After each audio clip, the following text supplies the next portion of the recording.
अस्सलाम वालेकुम good morning breakfast में को او د امل ولی خان پاغه بیان باندې ډیر باسونه می قتل په ټوئیټر باندې نو غواړم چې په دې باندې لږ شانتي رڼا واچوم ځکه چې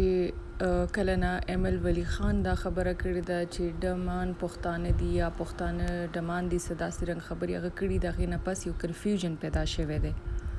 نو دا میسج د پښتنو د لپاره ریکارډ کوم او دا ور کوم چې اول خود پښتون ډیفینیشن څه دی باندې ډیر خلک خپل پښتانه هم ډیر اوسنی نسل شو یا که هر هغه کس شو چې هغه د خپل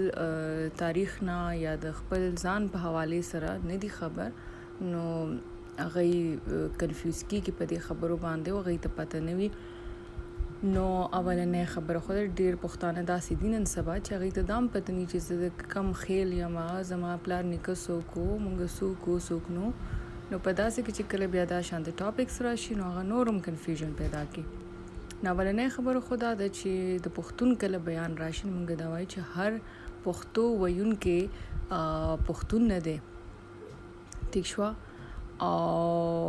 هر د پښتنو کې داسې خلک هم شته چې هغه اردو وي خو هغه پښتانه دي داسې قبيله هم شته د پښتنو نو خیر دغه خو یو لوی باسته او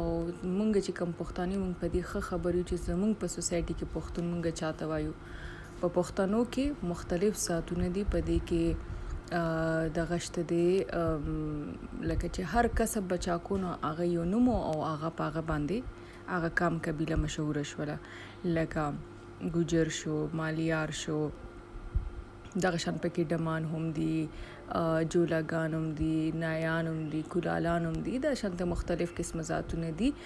او زمونږ پښتنو کې دا ویل کېږي چې دا زیاتره هندکی ذاتونه ورته هم ویل شي